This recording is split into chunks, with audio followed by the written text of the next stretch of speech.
বিসমিল্লাহির রহমানির রহিম। কিতাবুজ যাকাত। খেয়াল করেন, যাকাত শব্দের অনেকগুলো অর্থ হয়। যাকাতের এক অর্থ হচ্ছে পবিত্র করা, ঠিক আছে? যেহেতু এই যাকাতের মাধ্যমে সম্পদ কী হয় রে? পবিত্র হয়। এটা হচ্ছে একটা যাকাতের অর্থ। 2 নম্বর, যাকাত তো সম্মানিত হওয়া, সম্মানিত করা। কারণ এই যাকাতের মাধ্যমে ব্যক্তি আল্লাহর দরবারে কী হয়? সম্মানিত হয়। যাকাতের আর কত? বরকত। এগুলো সবগুলো হাসি তাহতাবের মধ্যে আছে। যাকাতের আগত কি? বরকত। কারণ এই যাকাতের মাধ্যমে সম্পদের মধ্যে কি হয়? বরকত হয়। এই জন্য এগুলোই কি বলা হয়? যাকাত বলা হয়। দেখেন, যাকাত প্রত্যেক মুসলমান যাদের কাছে নেশাব পরিমাণ সম্পদ সামনে আলোচনা আসবে, মালিক হয়েছে, তাদের উপর যাকাত কি? ফরজ। এখন যাকাত এক প্রকার সৎকা না? আল্লাহর দরবারে সৎকার একটা প্রকার, একদম মানে এটা ওয়াজিব সৎকা, ফরজ সৎকা আর কি। বিষয়টা বুঝেছে? এমন সৎকা তো নফল, এটা কি সৎকা? ফরজ সৎকা। তো এখন এই যাকাত কোনো নবীদের উপর ওয়াজিব না, বা নবী একটা কোটিপতি, তারপরে এটার উপর কি হবে না? যাকাত ওয়াজিব হবে না। কারণ কি? নবীদের সম্পদগুলা সবগুলা আল্লাহর সম্পদ। ওনারা নিজেদের সম্পদগুলোকে আল্লাহর কাছে আমানত রাখছেন। ওনাদের সম্পদগুলো গ্রহণ করেন, এগুলো আল্লাহর আমানত হিসেবে গ্রহণ করেন, এবং সব সম্পদ আল্লাহর রাস্তায় করে দেন, ব্যয় করে দেন। কোনো সম্পদ নিজের কাছে রাখেন না, নিজের ব্যক্তিগত স্বার্থের জন্য, নিজের ব্যক্তিগত খরচের জন্য কোনো সম্পদ ওনারা রাখেন না। তার মানে ওনারা নিজেরা মানেন যে ওনাদের সম্পদটা আল্লাহর আমানত, এটা নিজের নয়, এটাকে দিয়ে দিতে হবে। তো যদি নিজের না হয়, তাহলে সেখান থেকে যাকাত ওয়াজিব হবে? আপনাকে আমি 1 লক্ষ টাকা, আপনার কাছে 50 লক্ষ টাকা আপনার কাছে কর্জ রাখছি, আপনার যাকাত ওয়াজিব? কত নিছেন কি জন্য না? বা আপনার কাছে আমানত রাখছি, আপনার যাকাত ওয়াজিব হবে না? ওনারা তো আমানত নিচ্ছেন আল্লাহর পক্ষ থেকে, এই জন্য কোনো নবীর উপর কি হয় না? এক কথা। 2 নম্বর কথা হচ্ছে, যাকাত মানে হচ্ছে সম্পদের অপবিত্রতাকে পবিত্র করা।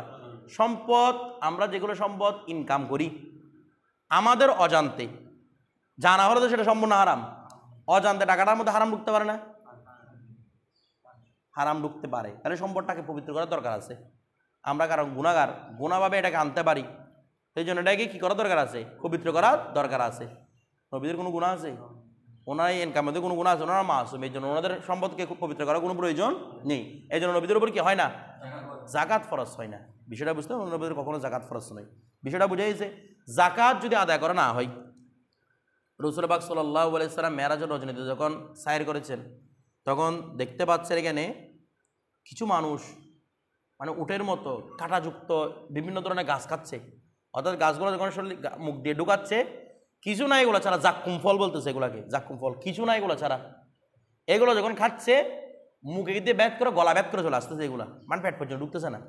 আবার অনেকে কষ্ট করে পেট পর্যন্ত ঢুকাচ্ছে, এখানে নারী বুড়ি ছিঁড়ে ফেলতেছে এই ফলগুলা। তো রাসূল পাক সাল্লাল্লাহু আলাইহি ওয়াসাল্লাম বলছেন, এরা কারা? বলতেছে এরা হচ্ছে যারা যাকাত আদায় করে নাই। কি আদায় করে নাই? এরকম একদম কিয়ামত পর্যন্ত তাদের এই শাস্তিগুলো চলতে থাকবে। আরও বলতেছেন, হাদিসের মধ্যে তাহতাবের মধ্যে হাদিসগুলো নকল করতেছেন, আল্লাহ পাক রব্বুল আলামিন প্রতিদিন 72টা লানত প্রতিদিন নাজিল করেন আসমান থেকে। কতটা লানত? 72টা লানত। একটা লানত পাই ইহুদিরা, আরেকটা লানত আসে নাসারদের জন্য, আর 70 লানত হচ্ছে যাকাত অনাদায়কারী ব্যক্তিদের জন্য। 70টা লানত আল্লাহর পক্ষ থেকে আসে। বলা হচ্ছে এটা শুধু মানে জিন্দা অবস্থার মধ্যে লানত না, সে মারা যাওয়ার পরেও লানতটা চলতে থাকে, যদিও বা তার ওই যাকাত দিয়ে দেওয়ার দায়িত্ব তার সন্তান নিয়ে নেয়। মানে আমার বাবা সারাদিন যাকাত আদায় করে নাই, কিন্তু তারপরেও মানে আমি আদায় করে দিব, আমার তারপরেও বলতেছে কবরের মধ্যে ওই লানতটা কিয়ামত পর্যন্ত চলতে থাকবে। এত বড় একটা লানত, যারা কি আদায় করবে না? যাকাত আদায় করবে না। বিষয়টা বুঝতে অনেক মারাত্মক সমস্যা। ঠিক আছে? এই জন্য যাকাত অনেক বড় বড় আলেমরা পর্যন্ত যাকাত দেয় না। সেটা বুঝতে না, ওনারা বড় আলেম মানে বড় বড় আলেমরা যাকাত দেয় মানে সম্পদ আছে, টাকা আছে, সব কিছু আছে, কি দিচ্ছে না? যাকাত দিচ্ছে না, বিভিন্ন হিলা করার চেষ্টা করতেছে। এইগুলাই হবে আর কি, হিলা করার চেষ্টা করলে। কারণ ওটার মাধ্যমে সম্পদ কখনো কমবে না। এটা আপনার কাছে এতটা রাখতে হবে। আমি যদি ভয় পান, ও বুক আমার এখানে এটা হয়ে যাবে, ওইটা হয়ে যাবে, এরকম হয়ে যাবে, এরকম হয়ে যাবে, আমি কোথায় যাবো এগুলো নিয়ে? এখন কথাটা বুঝতেছেন? এইগুলা এটাও উচিত না। এটা আল্লাহর পক্ষ থেকে একটা ইমতিহান। আমি ইনকাম করছি, আল্লাহর রাস্তাটা কি ওরা খরচ করে দেওয়া, আল্লাহর রাস্তার জনকে দিয়ে দেওয়া, অনেক বড় একটা ইমতিহান মানুষের জন্য। তো যেই সমস্ত মহিলাদের উপর আমরা জানি স্বর্ণের উপর কি হয়? যাকাত ফরজ হয়। দেখ এটা স্বামী দিলে হয়ে যাবে, কিন্তু উচিত হচ্ছে স্ত্রীর কাছে নিজে দেওয়া। তুমি স্বর্ণটা প্রথমে বিক্রি করবা, তোমার যে এবার গহনাগুলো বিক্রি করবা, বিক্রি করে ওইখান থেকে টাকা আল্লাহ রাস্তায় তুমি ব্যয় করবা। তুমি যদি এটা না করো, স্বামীর উপর যদি ওকে যদি বলি ভাড়া বানায় দাও, তাহলে তুমি আর জাকাতের মর্মটা বুঝলে করতে গিয়ে আল্লাহর দে রাস্তায় একটা এমতেহান দেওয়া, এমতেহানটা তুমি বুঝলে কেমনি? এই জন্য মহিলাদের উচিত হচ্ছে নিজের ওই গহনাগুলো বিক্রি করে কি দেওয়া। দেখা যাবে তারা যদি ইমান যদি মজবুত থাকে, পরবর্তী বছর এর থেকে বেশি আর মালিক, সে নিজে মালিক হয়ে যাবে। এটা আল্লাহর পক্ষ থেকে যদি কি আল্লাহর কাছে দিয়ে কি দেওয়া যায়, এই পরীক্ষাটা দেওয়া যায়। বিষয়টা বোঝা গেছে? এরপর দেখেন এখন আমরা জাকাতটা দেখি কি বলতেছে, সংজ্ঞাটা দেখেন। হিয়া তামলিকু মালিন মখসুসিন, সংজ্ঞাটা মনে রাখবেন। হিয়া তামলিকু মালিন মখসুসিন লিশাখসিন মখসুসিন, এটা মাথা রাখ, একদম সহজ সংজ্ঞা এখানে। হিয়া তামলিকু মালিন মখসুসিন লিশাখসিন মখসুসিন। এখন দেখেন তমলিক, তমলিক মানে কি দেওয়া, মালিক বানিয়ে দেওয়া। তো মালিক বানানোর জন্য মালিক বানাতে পারবে আগে, যেটা নিজের সম্পদ, তাহলে আর জনের সম্পদ কত আমার কাছে, তাহলে এটার উপর কি হবে না। আর একটা কথা হচ্ছে মালিক বানিয়ে দিতে হবে। কি বানিয়ে দিতে হবে রে?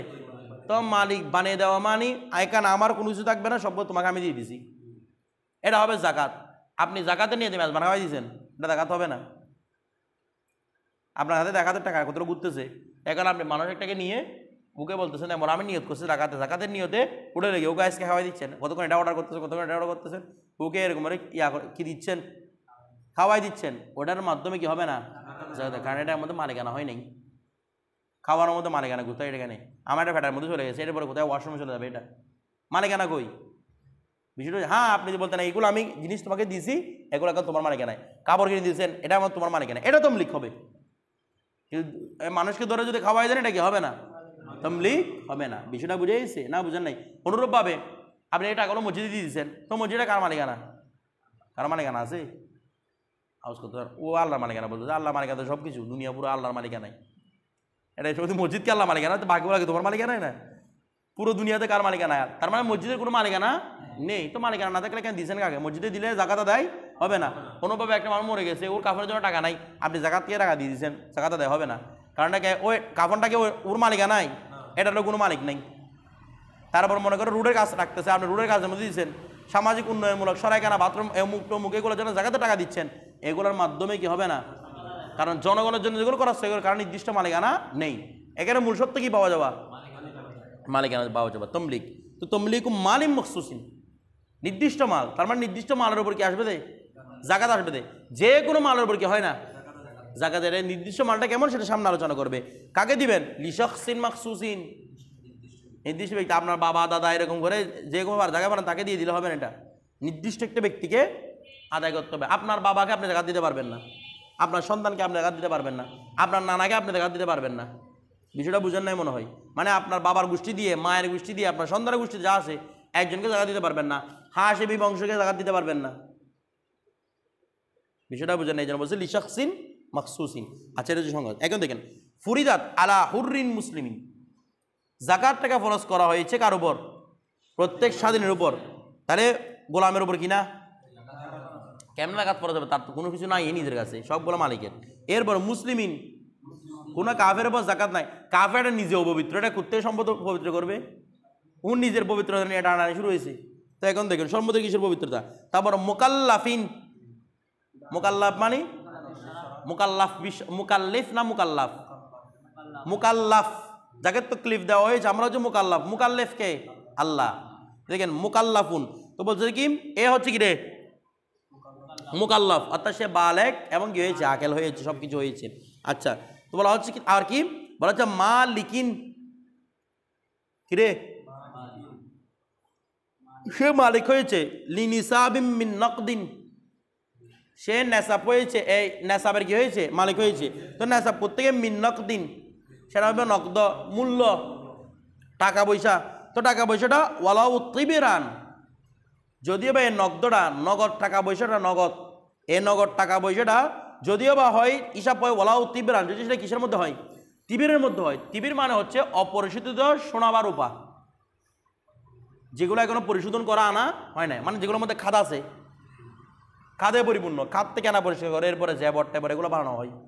অপরিশোধিত সোনা বাগি রূপা, আমরা এটাকে ওই স্বর্ণের বার হিসেব করতে পারি, স্বর্ণের কি বার, ঠিক আছে।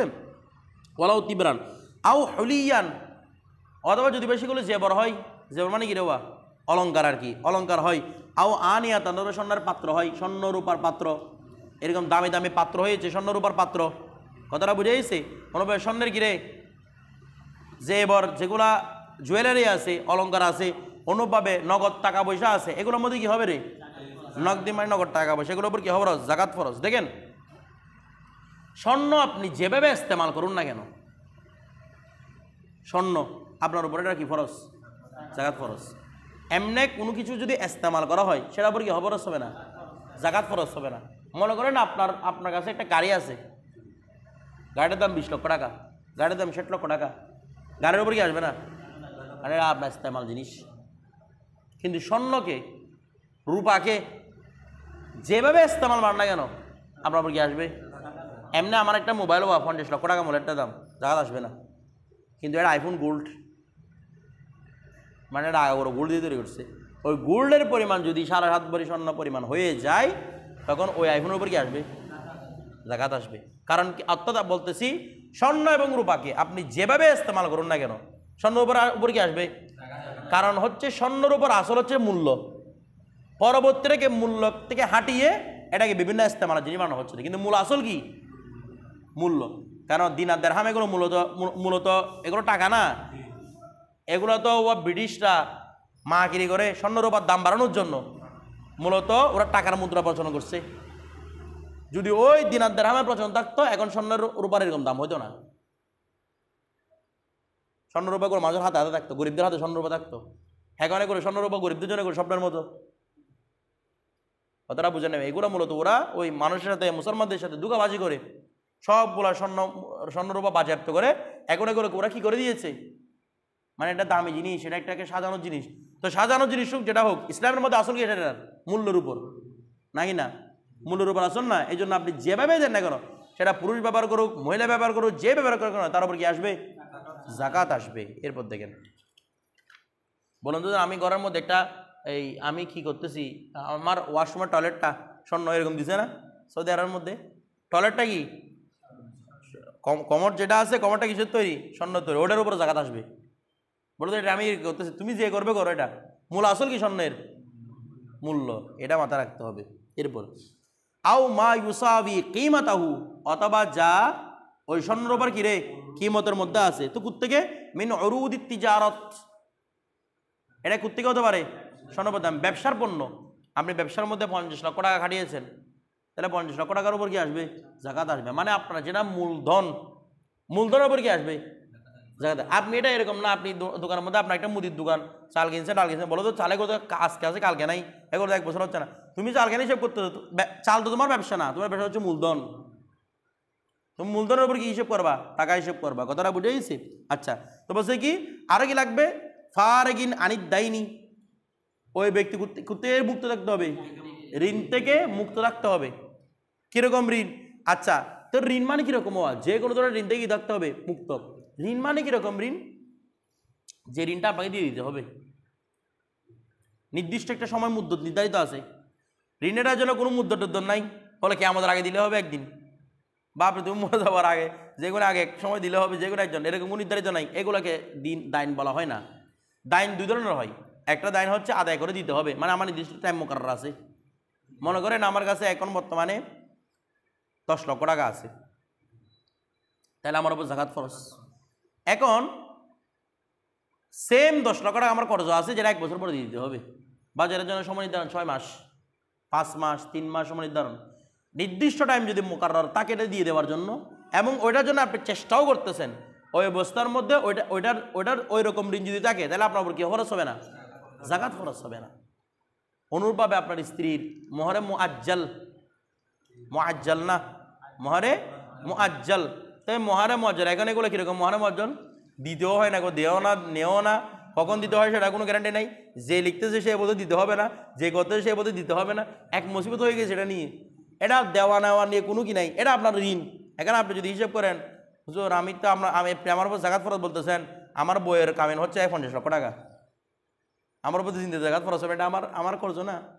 ওটা টাকা সত্ত্বেও আপনাকে দিতে হবে জাকাত দেয়। কারণ কি? ওটা দেওয়ার আপনার কোনো নিয়ত নাই, কোনো চেষ্টাও নাই,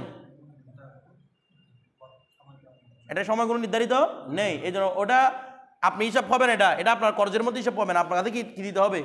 জাকাত আদায় করে দিতে হবে। হ্যাঁ, স্ত্রী যদি বলে দেয় আমার টাকাটা দিয়ে দাও, এটা দেওয়ার জন্য আপনি চেষ্টাও করতেছেন, তখন এটা আপনার জন্য কি হবে? ঋণ হিসেবে গণ্য হবে, তখন আপনার উপর জাকাত ফরজ হবে না। এটা মাথা রাখবেন।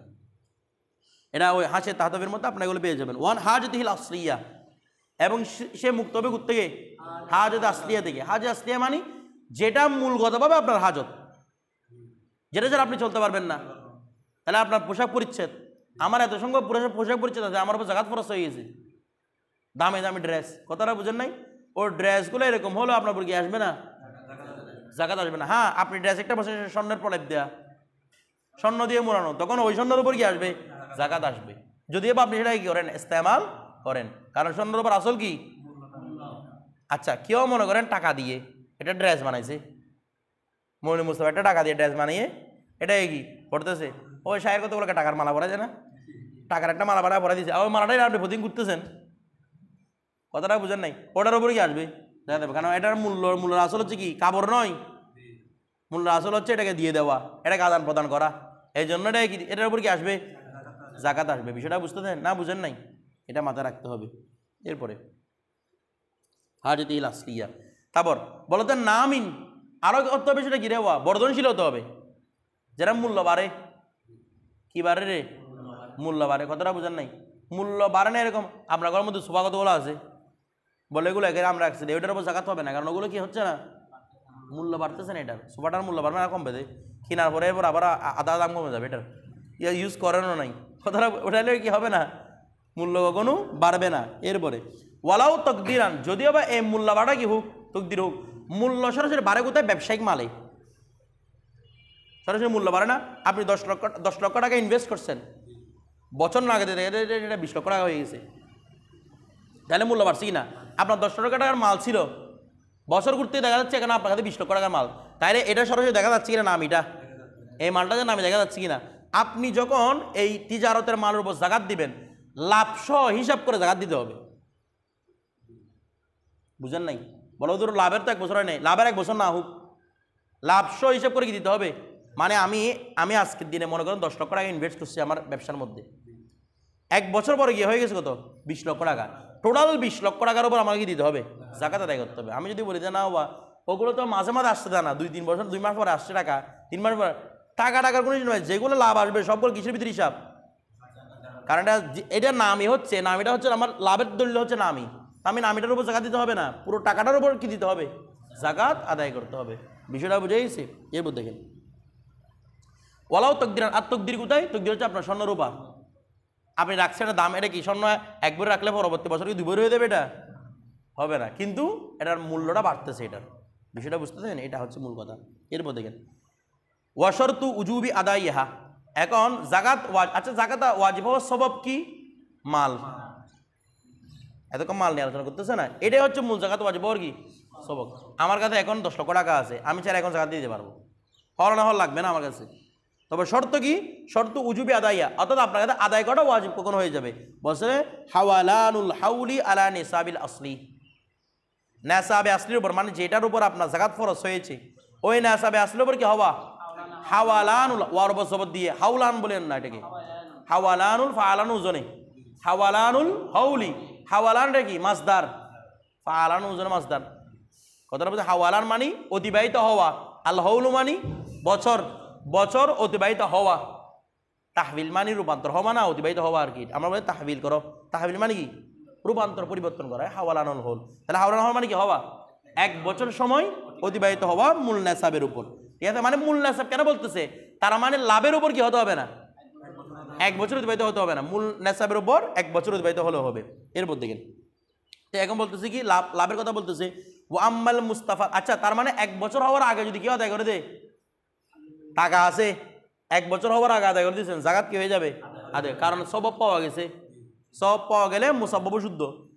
কিন্তু টাকা নাই, 1 বছর হচ্ছে আপনি জাকাত দিতে আসেন, টাকা হলে আবার দিতে হবে। বিষয়টা বুঝেন নাই?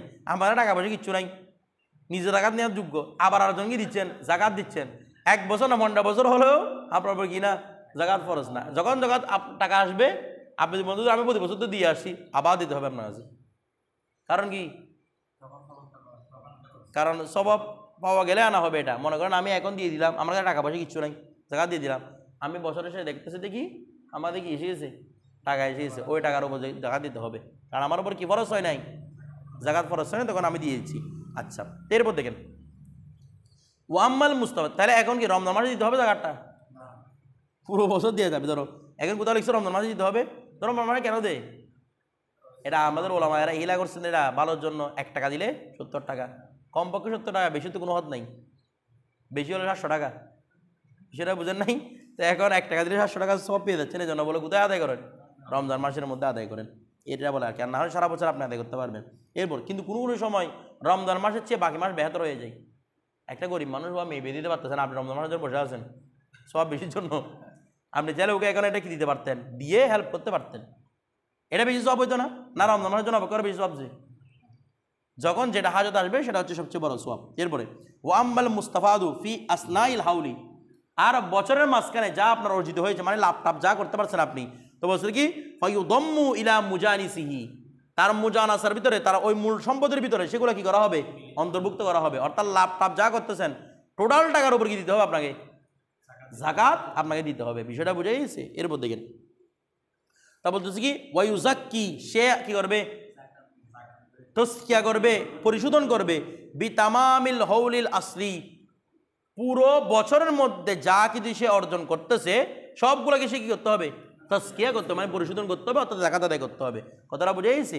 আচ্ছা, এরপর দেখেন সাওয়া উনিস্তুফিদা, সাওয়া উনিস্তুফিদা, হয়তো সাওয়াউন এটা সমান, উস্তুফিদা বিতিজারতিন, সে এই বর্ধনশীল টাকাটা পেয়েছে কিসের মাধ্যমে? মানে লাভটা পেয়েছে সে ব্যবসার মাধ্যমে, আও মিরাসিন, অথবা ওয়ারিশ সূত্রে পেয়েছে সে। মানে তার কাছে প্রথমে মনে করেন আমার কাছে বছরের শুরুতে, আজকে কি মাস? এটা সেপ্টেম্বর। আমি এই সেপ্টেম্বর মাসে আমার কাছে আছে 5 লক্ষ টাকা, তাহলে আমার উপর জাকাত ফরজ। ভালো করে বুঝলেন? তো এখন 5 লক্ষ টাকার উপর আমার উপর জাকাত ফরজ। এখন আমি যখন সামনের দিকে যেতে থাকবো, এখন দেখা যাচ্ছে কি আমি সেপ্টেম্বর মাস, সামনে সেপ্টেম্বর আসলে টাকাটা আদায় করতে হবে আমার। এখন এই যে আমি বসে থাকতেছি, এখন হঠাৎ করে আগামী জানুয়ারি মাসে দেখা যাচ্ছে কি আমি মিরাজ সূত্রে আরও 10 লক্ষ টাকা পাইছি সামনে জানুয়ারিতে। যখন সামনে বছর সেপ্টেম্বরে যাব, আমার কাছে কয় লক্ষ টাকার আদায় করতে হবে? 15 লক্ষ টাকার, নাকি 5 লক্ষ টাকার আদায় করবো?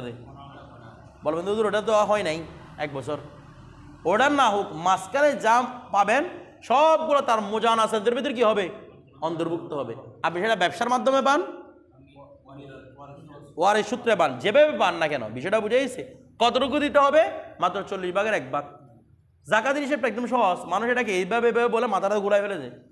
মূল টাকা হিসেব করবেন, 40 ভাগ দিবেন, যেটা আসবে সেটা জাকাত। তার মানে 40 টাকা কয় টাকা? 1 টাকা। আবার আপনার 40 টাকা হলে তখন জাকাত ফরজ না, মানে মূল টাকা যখন হবে তখন 40 ভাগের 1 ভাগ আর কি, ঠিক আছে? এরপর দেখেন আউ গায়রুহু, অথবা অন্যভাবে পান। অন্যভাবে মানে কিভাবে পাইছি? মনে করেন আমাকে হেবা করছে, টাকা আমাকে দিয়ে দিয়েছে, ঠিক আছে? যেভাবে পাই না কেন, তা আমার মূল টাকার ভিতরে কি হয়ে যাবে? অন্তর্ভুক্ত হয়ে যাবে। আচ্ছা, এখন দেখেন ওয়ালাউ আজ্জালা, যদি কেউ কি করে? তাজিল করে। আর কেউ মানে কি? দু নিসাবিন, নেশাবওয়ালা, আমার টাকা আছে, তাজিল করে দিয়ে দিচ্ছে, লিসিনি না, কয়েক বছরের পর। আমি কয়েক বছর জায়গায় একসাথে আদায় করে দিই, বুঝেন নাই? আমার কাছে বর্তমানে 10 লক্ষ টাকা আছে, আমি 3-4 বছরে কি করে দিছি, একসাথে কি করে দিয়েছি? জাকাত আদায় করে দিয়েছি, সহায়টা কি হবে? শুদ্ধ হবে। বলো তো 3-4 বছর আদায় করে দিয়েছি, পরবর্তী বছরটা টাকা বাড়তেও পারে আমার, বলতেছে না? আমি মনে করেন আমার কাছে 10 লক্ষ টাকা আছে, 10 লক্ষ টাকার মধ্যে কয় টাকা জাকাত আসবে বলুন তো? 1 লক্ষের মধ্যে কত আসে? 2,500। 10 লক্ষের মধ্যে বলতেছে না কত? 25,000 আর কি, হা করে থাকছে ওরা। 10 টাকার মধ্যে কত টাকা আসবে? 25,000 টাকা। তাহলে আমি 1 বছরের জন্য 25,000, 2 বছরের জন্য 50, 3 বছরের জন্য 75, 4 বছরের জন্য 1 লক্ষ টাকা। আমি টোটাল 4 বছরের জন্য জাকাত 1 লক্ষ টাকা আদায় করে দিছি, আমার 4 বছরের জন্য শুদ্ধ হয়ে যাবে। এখন প্রশ্ন, শুধু 10 লক্ষ টাকাগুলো তো আগামী বছর বেড়ে কত হতে পারে? 12 লক্ষ টাকা হতে পারে, 15 লক্ষ টাকা হতে পারে। তখন বলে আগামী বছর গিয়ে যদি, কারণ তুমি যদি জাকাত আদায় করে চাল্লা, তোমার মধ্যে বাড়িয়ে দিবেন, কমাবেন না। পরবর্তী বছর যখন গেছে কিছু জায়গায় 15 লক্ষ টাকা হয়ে গেছে, তখন তুমি বাকি 5 লক্ষের উপর জাকাত দিবে, ওই 10 লক্ষের উপর কি দিতে হবে না? জাকাত দিতে হবে না। বিষয়টা বুঝতেছেন? এটা শুদ্ধ হয়ে যাবে। আচ্ছা, তারপর দেখেন, কারণ আপনার কাছে জুন হিসাব যেহেতু আছে, স্বভাব আছে, আপনি আদায় করতে সমস্যা কোথায়? ওটা তো আদায়। একটা হচ্ছে নফসে উজুব, যেমন যখন নামাজের ওয়াক্ত শুরু হয়ে গেছে, নফসে উজুব শুরু, আপনি নামাজ আদায় করলে শুদ্ধ হয়ে যাবে। আদায় উজুব কখন? শেষ ওয়াক্তের মধ্যে একদম গিয়ে। এরপর দেখেন ওয়াশরতু সিহাতি আদাইহা। এখন এতক্ষণ তো ওয়াজিব হওয়ার শর্ত বলেছে, এখন আদায়টা শুদ্ধ হওয়ার জন্য শর্ত কি? মানে আপনি যে যাকাত আদায় করেছেন, আপনার আদায়টা শুদ্ধ হয়েছে কিনা এটার জন্য শর্ত কি? এক নম্বর হচ্ছে নিয়তুন লাগবে। কি রে ওয়া? এক নম্বর হচ্ছে নিয়ত লাগবে। নিয়ত ছাড়া যাকাত আদায়, আপনি কোটি কোটি সম্পদ দিয়ে দিচ্ছেন, কোনো নিয়ত নাই। বলো তো আমি কি দেখা দিতাম? আমি তো মানুষকে উরুস্তুর করে খাওয়াচ্ছি, মানুষকে সব সময় আমি দান করি, আমার তো জাকাত নাই। কি জাকাত নাই? এখানে নিয়ত ছিল আপনার জাকাতের? বিষয়টা বুঝাইস কি লাগবে? নিয়ত লাগবে। তো দেখেন নিয়তটা কিরকম? এমন নিয়ত মুকারানাতুন লি আদাইহা লিল ফকিরি, ফকিরকে যখন সেটা আদায় করবেন ওই টাইমে নিয়ত থাকতে হবে। আপনি 50 বছর আগে নিয়ত করে রাখছেন জাকাত দেবেন বলে, 50 বছর পরে এটা দিচ্ছেন, এটা ওটা দিয়ে হবে না। যখনই দিচ্ছেন তখন নিয়ত রাখতে হবে। এগুলো কিসের টাকা? এটা না হয়তো নেবে বলতে হবে, না মনে পড়ে রাখতে হবে, ঠিক আছে? আও কাকে? ওয়াকিলিহি, অথবা তারা ওয়াকিলকে দেওয়ার সময়, ওয়াকিলকে মানি যখন আমি নিজে জাকাত দিচ্ছি না, এরকম বড় বড় ওরা কি নিজে জাকাত দেয়, এরা একজন নিযুক্ত করে, সুপারভাইজার এটা নিযুক্ত করে, ওই ওয়াকিলকে দিচ্ছে, ওকে দেওয়ার সময় নিয়ত করলেই যথেষ্ট। অথবা কি আউ লিয়াজলি মা ওয়াজাবা, অথবা তার উপর যা ওয়াজিব হয়েছে সে আলাদা করছে সম্পদটাকে, মূল সম্পদটাকে তো আলাদা করতে হবে। আলাদা যখন করতেছে ওইটা আমি নিয়ত করলেও চলবে। তাহলে ফকিরকে দেওয়ার সময় নিয়ত করলেও চলবে, ওয়াকিলকে দেওয়ার সময় নিয়ত করলেও চলবে, অথবা যখন আপনি আপনার সম্পদ থেকে জাকাতের টাকাটা আলাদা করতেছেন ওই টাইমে নিয়ত থাকলেই চলবে। কারণ আপনি আলাদা করতেছেন মানে এগুলো আপনি ফকিরকে দিবেন। বিষয়টা বুঝাইছে? এরপর দেখেন আচ্ছা, ওয়ালাউ মুকারানাতান হুকমিয়াতান, যদিও বা এই নিয়ত মুকারানা বলছে না, আওয়াজ করতেছে না, এই নিয়তটা কি বলছে? মুকারানা বলছে। তো নিয়তটা মুকারানা যদিও থাকে, সেটা হুকমি ভাবে মুকারানা থাকে। কিভাবে মুকারানা? হুকমি বলে কিরকম হুকমি? কামা যেমন ভাবে লাউ দফা বেলা নিয়তিন, ফকির কি দিয়েছে তখন কোনো নিয়ত ছিল না, কোনো নিয়ত নাই, তবে সুম্মা নাওয়া এরপর নিয়ত করেছে। ওয়াল মালু কয়মুন বিয়াদিল ফকির, ফকির কাছে কেন মাল আছে, আপনি ফকিরকে টাকা দিচ্ছেন, নিয়ত করেন নাই। বলছেন আল্লাহ আমি তো নিয়ত করতে বলে গেছি, ফকির এখন টাকাগুলো খরচ করে নাই, ওই টাইমের মধ্যে নিয়ত করলেও কি হবে? জাকাতের জন্য এটা হবে নিয়তে মুকারানা হুকমিয়া। মুকারানা ছিল না, তবে এখন হুকমে হাতে আছে, মানে এখনো হুকমি ভাবে কি আছে? মুকারানাত আছে। আমার কথাটা বুঝতেছেন? আচ্ছা ফকির টাকাগুলো খরচ করে ফেলছে, দেওয়ার দেরি নাই, ওর খরচ করতে দেরি নাই, খরচ করে ফেলছে, ওই টাইমের মধ্যে আর নিয়ত করলে এটা আর হবে না। বিষয়টা বলা, আপনি টাকা দিয়েছেন, মাংস কিনে আনছে, তখন নিয়ত করলে হবে না। টাকা যতক্ষণ হাতে থাকবে ততক্ষণ যদি কি শুদ্ধ হবে? কারণ আপনি উগো মাংস দেন নাই, আপনি কি দিয়েছেন যে টাকা দিয়েছেন, ও টাকাটা থাকতে হবে তার হাতে। এরপর দেখেন ওয়ালা ইউশতারাতু ইলমুল ফকিরি, ফকিরের জানাটা কি না শর্ত না কি? আন্নাহু যাকাতুন আলাল আসাহি, বিশুদ্ধ মত ফকিরকে জানতে হবে না, ফকিরকে ওয়া এগো তোমাকে জাকাত দিচ্ছি দে, কারণ এটা না জানিয়ে দেওয়া আরও উত্তম। কারণ অনেকে হীনম্মন্য দেবো, আমি জাকাত নিব না, আপনি তাকে বলবেন আপনাকে আমি গিফট দিচ্ছি দে, ঈদের সালামি এগুলা নিয়ে যাও, কথাটা বুঝে নাই। আপনি যেভাবে দেন না কেন ওটা কি হয়ে যাবে? আদা হয়ে যাবে। বরং আপনি যদি এভাবে বলে দেন এগুলো সালামি, এগুলো তোমার জন্য হেবা, আপনি এটা বলার কারণে মানুষের অন্তর খুশি করার জন্য আবার সব পাবেন এখানে। বিষয়টা বুঝতেছেন? মানুষের ইজ্জত রক্ষা করার জন্য আবার সব পাবেন এখানে। কারণ মুসলমানের উপর মুসলমান ছড়ি হোক না, এখান থেকে একটা হোক কি একজন জানার জন্য কি রক্ষা করে? ইজ্জত রক্ষা করে। আপনি এভাবে দিলেন সব আরো বেশি পাবেন এখানে। একটা ওই চালাকি জানলে একটার ভিতরে কি পাবেন? কয়েকটা সব একসাথে পেয়ে যাবেন। এরপর দেখেন হাত্তা লাউ আতাহু, যদি কেউ তাকে দে শাইয়ান কোনো কিছু দে, ওয়াসাম্মাহু হেবাতান, বলতে চাই আমি তোমাকে হেবা করতেছি, ওয়া এগুলো তোমাকে আমি এমনি দান করে দিচ্ছি, গিফট। কথাটা বুঝতেছেন? হেবা মানে দান করবেন, দান করলে এটা তো আমাদের এখানে সমাজের মধ্যে মনে করছে মনে হয়। আপনি কি বলবেন? গিফট, আপনাকে গিফট দিচ্ছি, হেবা তার মানে গিফট। আও কর দান, বল তোমাকে আমি কর দিচ্ছি দে, তো কর দিলে যাও আপনাকে দিয়ে আসতে হবে না, তখন বলবেন না না লাগবে না, আপনাকে আমি দিয়ে দিয়েছি আমি এমনি, তখন আরো বেশি খুশি হবে, আবার খুশি করতে আবার সব পাবেন এখানে গিয়ে। বিষয়টা বুঝতেছেন? শুধু সবের ঘাটতি ফেলতে পারবেন এরকম করে দিলে। তারপর দেখেন ওয়া নওয়াবিহিজ যাকাত, কর যদি কি করছেন? জাকাতের নিয়ত করছেন। কথাটা বুঝেছি? এভাবে বলে তাহলে সহাত এগুলো সবগুলো হয়ে যাবে নাকি? এগুলো মিথ্যা কথা না, এগুলো মানুষের অন্তর খুশি করতেছেন, মিথ্যা কথা কই? এগুলো সবগুলো কর্জ মানে মানুষকে দিয়ে দেওয়া, হেবা মানে মানুষকে দিয়ে দেওয়া, জাকাত মানে দিয়ে দেওয়া আছে, দেখেন মিথ্যা কথা কই এলো। এরপর দেখেন ওয়ালাউ তাসাদ্দাকা, ওয়ালাউ তাসাদ্দাকা, কিন্তু আপনি দেওয়ার সময় হেবার নিয়ত তুললে হবে, আপনার নিয়ত করতে হবে জাকাতের। তো নিয়তটা তো মনে মনে চলতেছে ভিতরে, ও তো জানতেছে না সেটা, ওকে বলবে না গিফট দিচ্ছেন। দেখেন ওয়ালাও তাসাদ্দাকা, যদি কেউ কি দে সৎকা দে বিজামি মালি, আচ্ছা কোনো নিয়ত টিয়ত কিচ্ছু করে নাই, পুরো সম্পত্তি সবগুলো মানুষের নামে হেওয়া করে দিছে, মানুষকে সৎকা করে দিছে, বিষয়টা বুঝেন নাই, সব সময় মানুষকে কি করে দিছে, সৎকা করে দিছে। বলছে ওয়ালাম ইয়ানবাস জাকাতা, সে জাকাতে কি করে নাই, নিয়ত করে নাই। আচ্ছা ওয়ালাম ইয়ানবিস জাকাতা, সে জাকাতে নিয়ত করে নাই। সাকাতা আনহু ফরদুহা, ফরদুহা ফরদুহা, তার ফরজ তাতে কি হয়ে যাবে, মানে সে জাকাত দেয় নাই এ কথা বলা হবে না। ইস্তেহসানান, এই মাসালাগুলো কি হিসেবে ইস্তেহসান, মানে বলা হয় যে কোনো কিছু কল্যাণকর জিনিস মানুষের জন্য করা, মানে দলিলে কবি নয়, এটা দলিলে জয়ীফ। তবে জয়ীফটা মানুষের জন্য কি রে, কল্যাণকর। একজন মানুষ সব সম্পত্তি দিয়ে দিচ্ছে আল্লাহর নামে, আপনি বলতে থাকেন তোমার কাছে আবার ফরজ জাকাত, তাহলে তার উপরে কষ্ট হয়ে জবর হয়ে যাবে না? সব সম্পদ আল্লাহ রাস্তায় দিয়ে দিছে, ইমাম সাহেবের মতো বলছে দিয়ে দিয়েছে কি জন্য, তোমাকে দিতে বলছে কেউ, তোমার আবার জাকাত ফরজ, মানে 1 বছর যখন পাওয়া গেছে তুমি এখন রিক্সা চালা হলে কি দিতে হবে, জাকাত দিতে হবে, তোমার উপর জাকাত ফরজিয়তটা চলে যায় নাই। ইমাম আযম বলছে সব সম্পদ যখন আল্লাহ রাস্তায় দান করে দিয়েছে, তার মানে তার মনটা কত বড় হওয়া, এই জন্য ইস্তেহসানে কি করে দিছে, তাতে জাকাতটা সাকেত ইমাম আযমের মতে। 1 বছর তো বেঁধে হয়েছে, উনি কিছু বলতেছে না।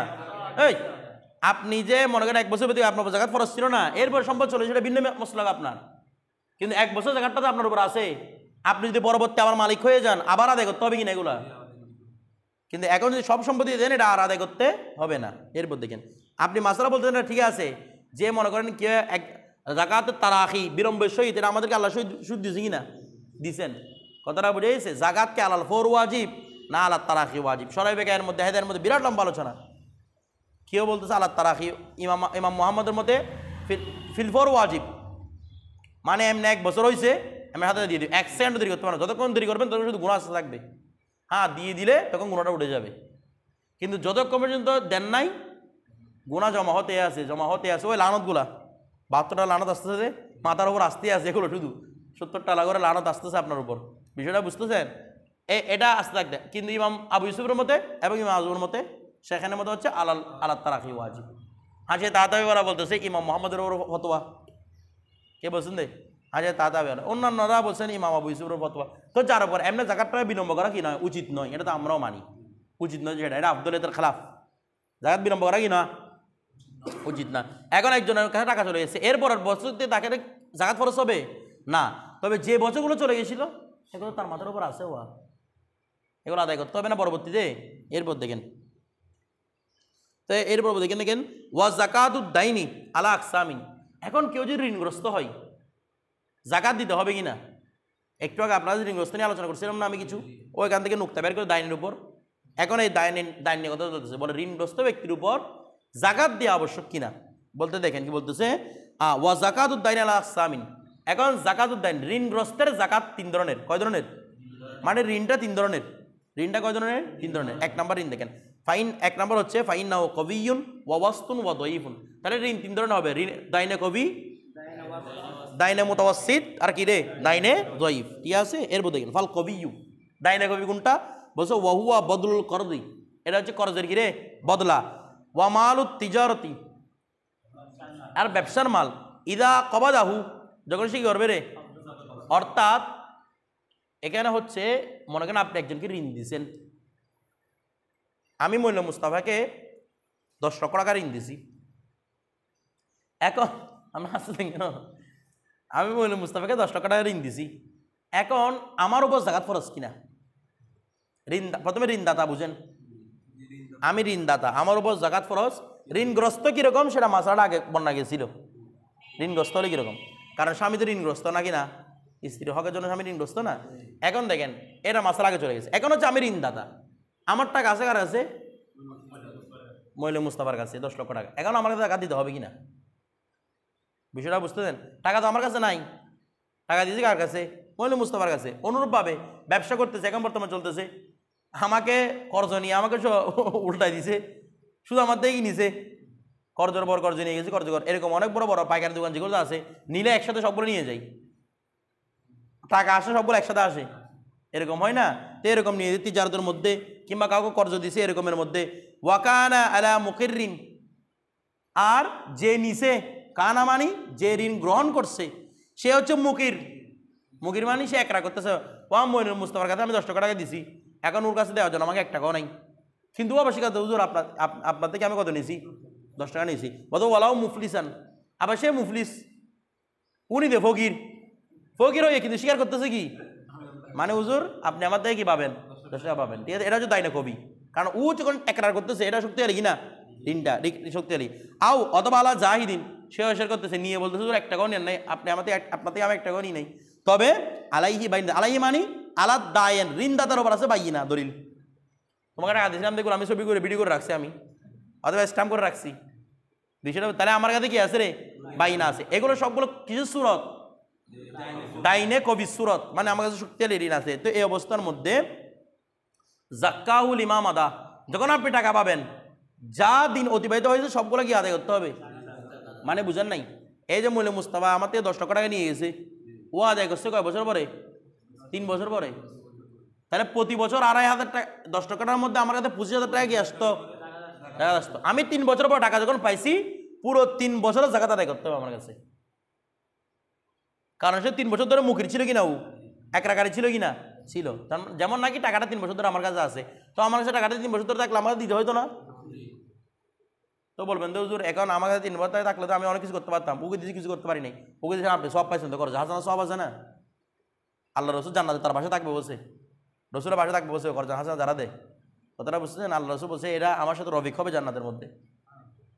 বিষয়টা বুঝেন নাই মনে হয়? তো এগুলো আর কিছু আপনি আর কি পাইতেন? তুই দেখেন আপনাকে পুরো আখরিয়াত দিয়ে দিচ্ছে এখানে, আর আপনি বলতেছেন কি এইটা ওইটা এটা এটা বলতেছেন, এটা বলতেছেন। দেখেন জাক্কাহুল ইমাম আদা। আর সাহাবায়ে আমরা কিভাবে করতেন জান্নাতের আশা, কিভাবে করতেন?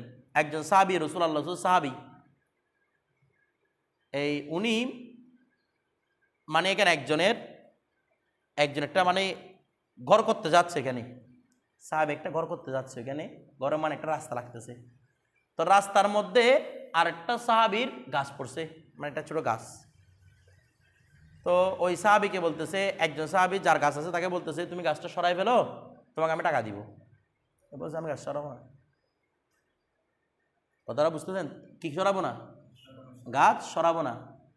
তো এখন এই বেচারা গড় বাঁধতে পারতেছে না, গড় লাগতেছে, রাস্তা করতে পারতেছে না। ওই মিয়া ওই সাহাবী উনি গড়ও কাটতেছেন, এই ইয়াটা কাটতেছে না, কোনটা? গাছটা কাটতেছেন। আল্লাহ রসুল বিচার গেছে। তা আল্লাহ রসুল বলতেছেন তুমি যদি গাছটা কেটে ফেলো, ওই সাহাবীকে বলতেছে তুমি যদি গাছটা কেটে ফেলো, সেম তোমার জন্য এরকম একটা গাছ আমি জান্নাতের জন্য তোমার জন্য রেখে দিব আমি। এ বলতেছে আমার জান্নাতের গাছ দরকার নাই, আমি এটা গাছটা কি দেবা কাটবো না। কথাটা বুঝতেছেন? তো এখন তো এটা যখন বলা হয়েছে হঠাৎ করে একজন সাহাবী উঠে গেছে, সম্ভবত সাহাবীটার নাম আবু দারদা রাদিয়াল্লাহু তাআলা আনহু। উনি উঠে বলতেছেন ইয়া রাসূলুল্লাহ, যদি গাছটা যদি আমি নিয়ে দিতে পারি, গাছটা যদি ওই ছেলে দেখে, আমি ওই ছেলেটা ইয়েতিম ছেলে, ওর থেকে যদি গাছটা আমি নিয়ে দিতে পারি, তাহলে কি জান্নাতের মধ্যে কি আমার জন্য অফারটা থাকবে? বলো অবশ্যই থাকবে।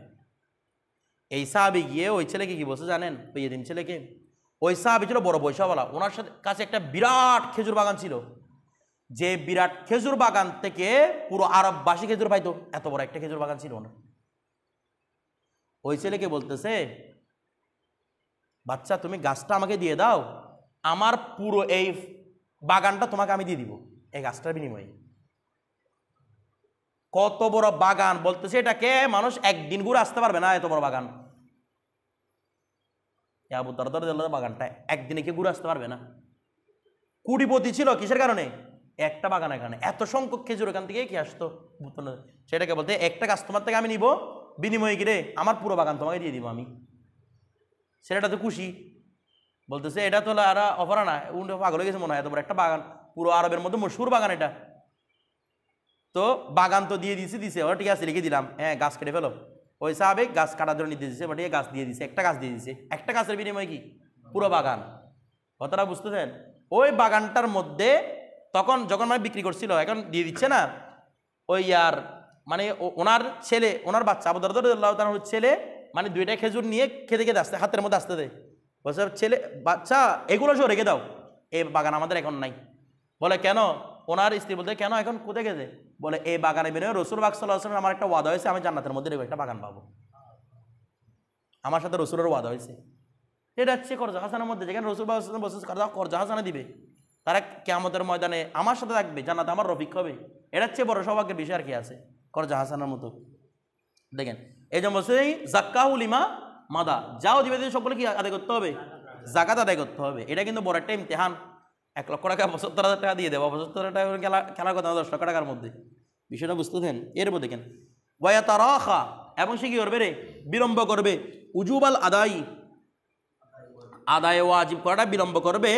ইলা আন ইয়াকবিদা 40 দিরহামান, যতক্ষণে কত দিরহাম পাই?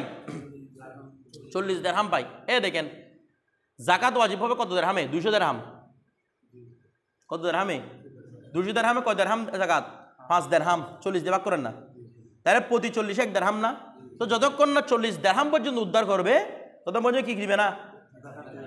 জাকাত দিবে না। বিষয়টা বুঝতে। বর্তমান জাকাত ওয়াজিব হয় কত টাকার বিনিময়ে? রুপার হিসেব করলে 90,000 টাকা। যদি কি হিসেব করেন? রুপার হিসেব করেন, তাহলে 90,000-এর 40 ভাগের 1 ভাগ কত হবে? আমরা 80,000 ধরলে, 80,000 ধরলে কত আসবে? 2,000। তাহলে 90,000 ধরলে মনে করেন 2,000 টাকা, 2,100 টাকা মতো ধরেন না, বাংলা সুরা হিসেব না করে 2,000 কত টাকা? 100 টাকা। তাহলে 90,000-এর মধ্যে 2,100 টাকা, তাহলে 2,100 টাকা হবে কিসের উপর? 90,000-এর উপর।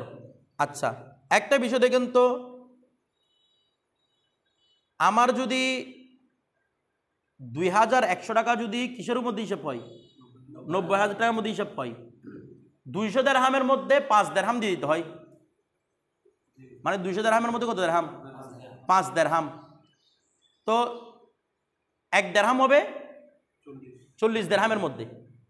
ভালো করে বুঝবেন, 200 দিরহামের মধ্যে 5 দিরহাম, 2,100 টাকা আবশ্যক হয় 90,000-এর মধ্যে। ভালো করে বুঝবেন। তো এটাকে যদি 5 দিয়ে ভাগ করেন 90,000-কে, কত আসবে? 90-কে যদি 5 দিয়ে ভাগ করেন কত আসবে? বলতে পারতেছে না। 18 আর কি 18। তাহলে এখানে হিসাব হবে 18,000 টাকা না পাওয়া পর্যন্ত সে জায়গাটাই কি করবে? বিলম্ব করবে। কথাটা বুঝে? মানে 5 ভাগের 1 ভাগ না পাওয়া পর্যন্ত জায়গাটাই কি করবে রে? বিলম্ব করবে। অর্থাৎ কারো কাছে 200 দিরহাম, মনে মুস্তাফা আমি 200 দিরহাম পাচ্ছি, আমি জাকাত আদায় করবো কখন?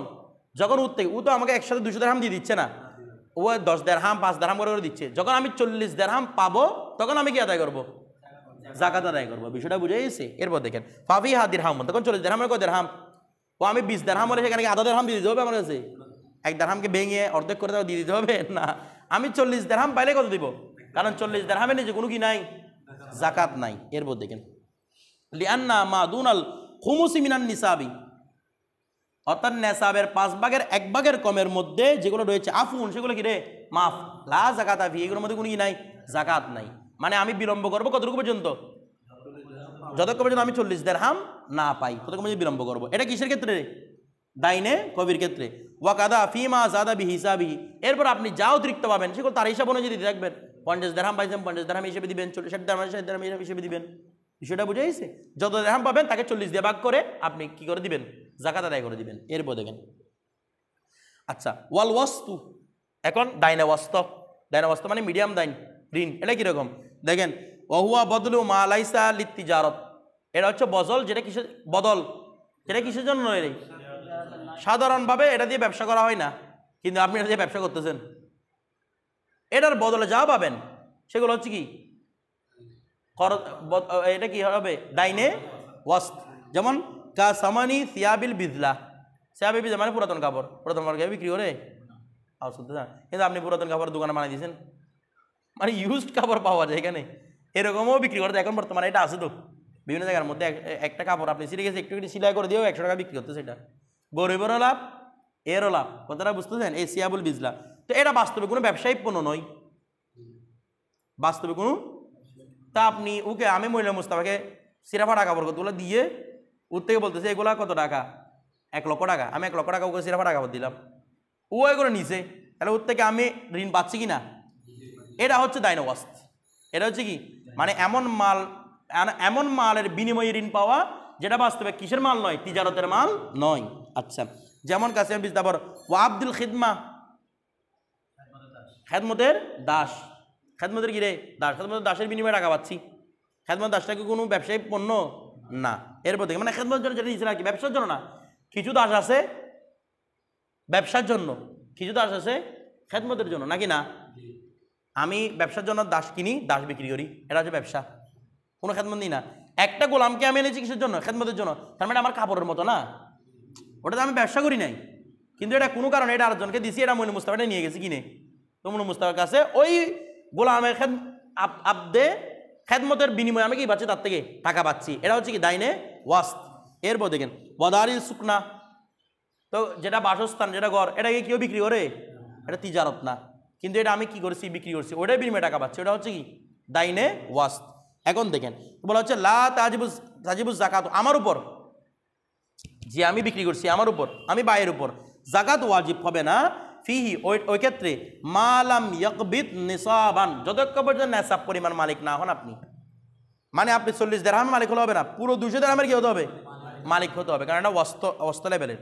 পুরোপুরি মালিক হলে তখন আপনাকে দিতে হবে, যাকাত আদায় করতে হবে। আচ্ছা, ইউতাবারু লিমা, এখানেও এতাবার হবে লিমা মাদা মিনাল হাউলি মিন ওয়াক্তি লুজুমিহি লিজিম্মাতিল মুশতারি, মুশতারির জিম্মার মধ্যে আপনি যখন লাজিম করে দিয়েছেন, ওই টাইম থেকে শুরু করে যখন আপনি পেয়েছেন পুরো সব বছরে কি আদায় করতে হবে রে?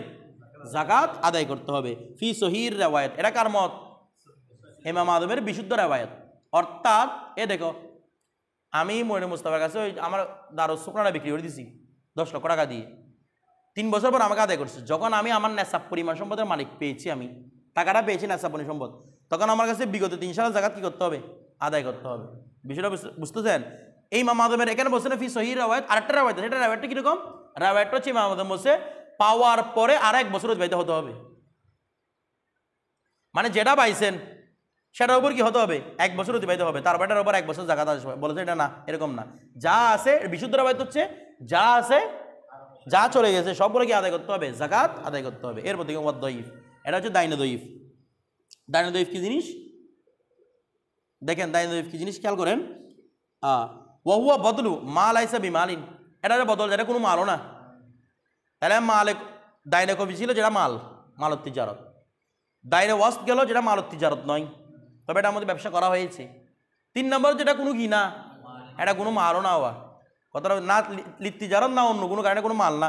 যেমন কীরকম? যেমন বিমাল, যেমন কাল মোহরটা কোনো মাল, কারণ এটা কোনো মাল না, এটা কোনো মাল না, ঠিক আছে? কারণ কেন মাল না এটা? কারণ মোহরটা এমন কোনো বিষয় নয় যেটা আপনি ব্যবসা করে পাচ্ছেন, বা যেটাকে আপনি ব্যবসা করতে পারবেন, যেটা দিয়ে ব্যবসা শুরু করবেন, এরকম কোনো কিছু। তাহলে এটা দিয়ে কোনো ব্যবসা টোটালি করা যায় না। আমি সিয়াবুল বিজরা দিয়ে সাধারণভাবে মানুষ ব্যবসা করে না, তবে ব্যবসা করা চাই, কিন্তু মোহর দিয়ে কোনো রকম ব্যবসা করা যাবে না, এটা হারাম টোটালি। তো দেখেন কাল মোহর। তারপর কি বল ওসিয়ত, আর বাবা ওসিয়তের যেগুলো সম্পদ আছে এগুলো কোনো কি না, মাল না, এগুলো দিয়ে কোনো ব্যবসা করা যায় না। তারপর ওয়াবাদুল খুলে, খোলা সম্পদ, কিছু বুঝেন নাই, কিছু সম্পদ রে? খোলা মানে হয়েছে আপনার স্ত্রী আপনাকে বলছে তুমি তালাক দাও আমাকে, তোমাকে তো টাকা দিব, তালাক দিয়েছেন, এগুলো টাকার কোনো বিষয় নেই, বউ কোথায় চলে গেছে, কত টাকা বুঝেন না মনে হয়, তো এগুলো কোনো ব্যবসায়িক মাল? আপনাদের ব্যবসায়ী চুক্তি হয়েছে, তালাক দিলে এটা কোনো ব্যবসা না। ওয়াসুলহু আন দমিল আমদ, ওই কতলা আমদের মধ্যে মানে কি, যেখানের মধ্যে কতলার সংজ্ঞা ছিল এখানে না, এগুলো আপনার উপরে কুদুরির মধ্যে আছে। যদি কেউ কাউকে অস্ত্র দিয়ে কি করে হত্যা করে, গুলি মারছে, তলোয়ার একটা দিয়ে মাথা ফেলে দিয়েছে, কথাটা বুঝতেন, তলোয়ার দিয়ে মারছে, তখন কি আবশ্যক? কতটা আমদ জরিমানা না, কেসাস। এখন কেসাসটা হচ্ছে আহালদের হক।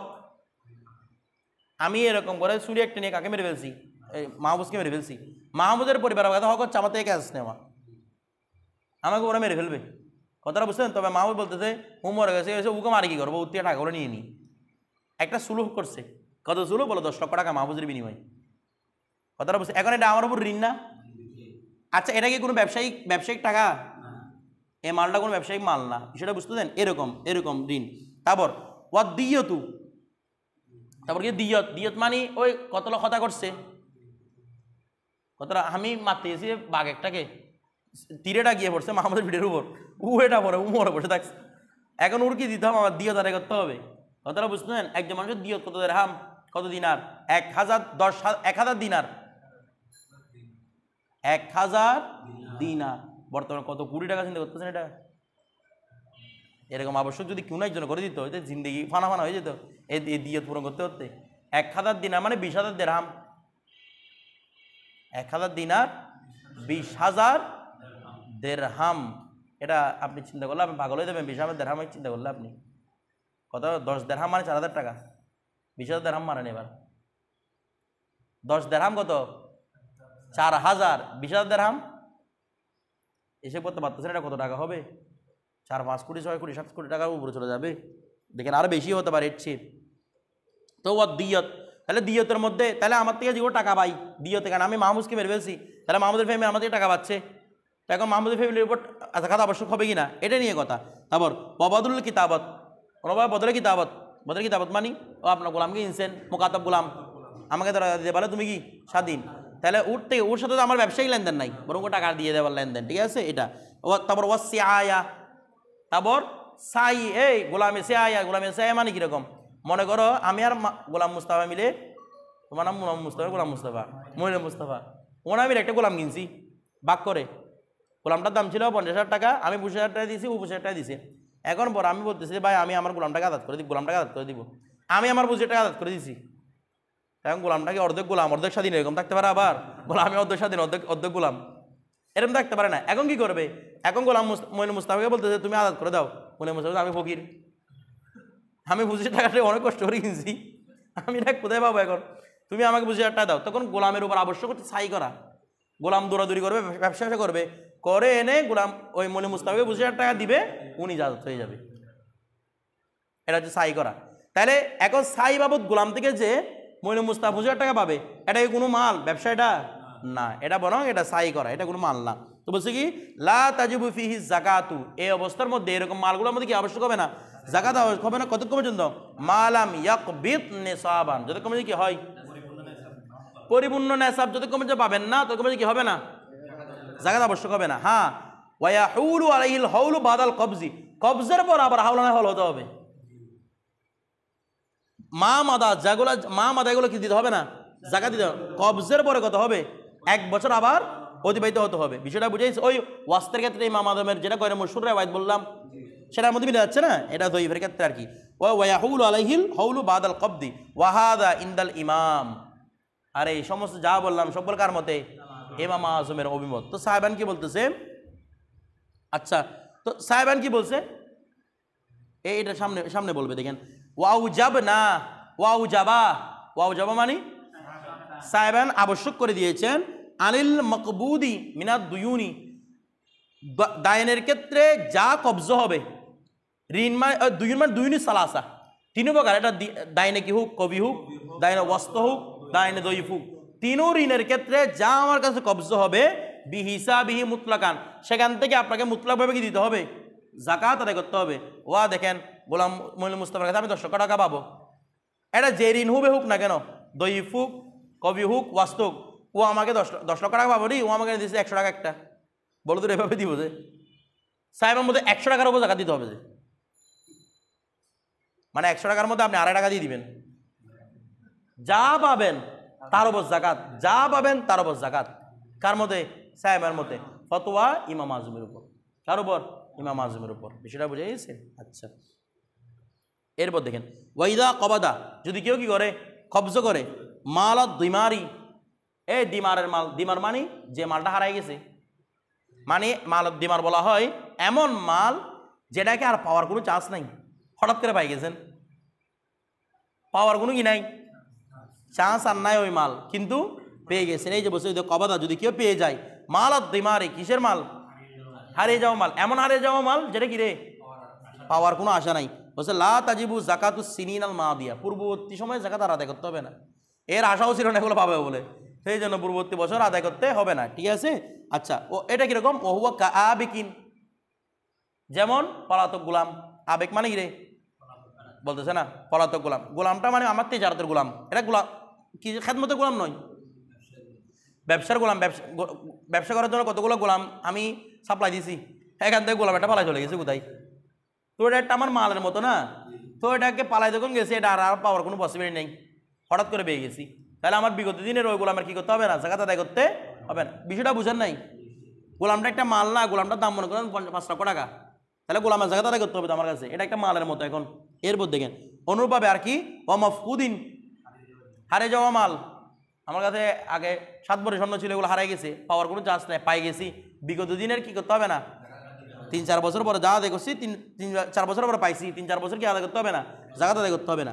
তারপর ওয়া মাকসুবিন লাইসা আলাইহি বাইনাতুন, এমন গসবকৃত মাল যেটা কোনো কি নাই, দলিল নাই, মানে একজন আমার থেকে চুরি করে নিয়ে গেছে, আমার কোনো দলিল কোনো কিছু নাই, দলিল থাকতে গেলে পুলিশে বের করে ফেলবে, এটা তো পাওয়ার আশা আছে, কোনো বাইনা নাই, পাওয়ার আশা আছে নাই।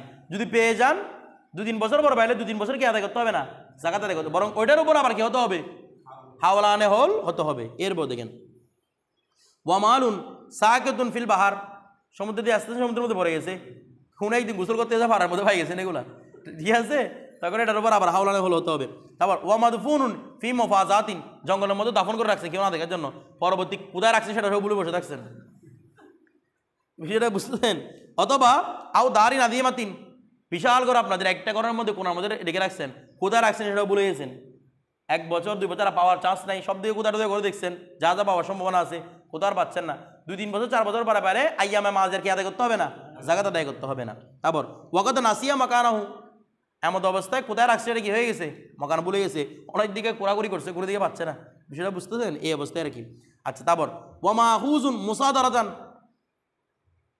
আর যেটাকে নেওয়া হয়েছে মুসাদারা হিসেবে, এই মুসাদারা হিসেবে মানে আপনার থেকে মাল নিয়ে নিয়েছে, মুসাদারা হিসেবে মানে কোনো একটা মামলা মোকদ্দমার মধ্যে আপনাদেরকে নিয়ে নিয়েছে, মাল নিয়েছে, মানে বিষয়টা বুঝেন, মনে করেন 204 জনের মনে হয় মাহফুজের মাল চুরি করছে আব্দুল কাদের, ও দুষ দিছে মাহফুজের, বলে মাহফুজে চুরি করছে দে, এখন দলিল কেন জোতার ছাপটা পাওয়া গেছে সবগুলো মাহফুজের, কেমনে মাহফুজের জুতা পরে আব্দুল কাদের গেছে, ওর ফান্ডে একটা পরে গেছে, ফান্ডে ফেলে আসছে এখানে, তাহলে সব কিছু মিলে দলিল যাচ্ছে কার দিকে, মাহফুজের দিকে। তো আমি মাহফুজন, আমি কাজী ওর থেকে টাকা নিয়ে নিয়েছি, বল তুমি নিয়েছো টাকা আদায় করো, এখন ওকে ফিটাইটিটাই ওর থেকে কি আদায় করলাম, আমি মাহফুজের টাকাগুলো আদায় করলাম, এখন মাহফুজ আর মোটামুটি পাওয়ার সম্ভাবনা, টাকাগুলো পাওয়ার সম্ভাবনা নাই। কিছুদিন পর আব্দুল কাদের একটা বুজুর্গ হয়ে গেছে, বলতেছে বাবাজি আমি তোমার টাকাগুলো মারা দিয়েছি, তুমি তোমার টাকাগুলো নিয়ে নাও, তখন আইয়ামে মাজিয়ার টাকাগুলো কাকে আদায় করতে হবে না, মাহফুজকে আদায় করতে, এটা বলতে মুসাদারাতান, মানে কোনো মামলা মোকদ্দমার মধ্যে কি নেওয়া হয়েছে, যে মালটাকে গ্রহণ নিয়ে নেওয়া হয়েছে।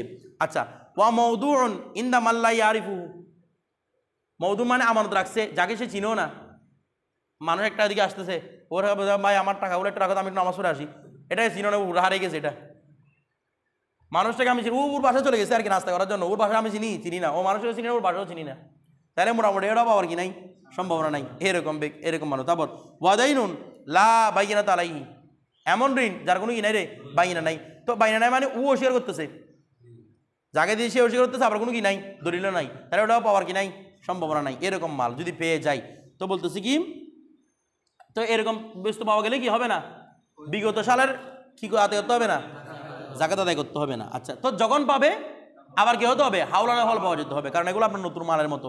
এরপরে ওয়ালা ইউজিউ আনিস জাকাতি দাইনুন, বলা হচ্ছে কি জাকাতের ব্যাপারে যথেষ্ট হবে না, দাইনুন এমন ঋণ, উবরিয়া আনহু ফকিরুন বিনিয়তিহা, এই লা ইউজিউ যথেষ্ট হবে না, আনিস জাকাতি জাকাতের ব্যাপারে, দাইনুন এমন ঋণ, মানে এমন ঋণ জাকাত হিসেবে যথেষ্ট হবে না, মানে আপনি জাকাত আদায় করার জন্য এমন ঋণ যথেষ্ট হবে না, উবরিয়া আনহু ফকিরুন বিনিয়তিয়া, উবরিয়া আনহু ফকিরুন, যে ঋণ থেকে বরি করা হচ্ছে, যে ঋণ থেকে মুক্তি দেওয়া হচ্ছে, ফকিরুন কোনো কাকে, ফকিরকে, বিনিয়তিয়া জাকাতের কিসে, নিয়তে, মানে বিষয়টা বুঝেন, দেখ এদিকে তাকান,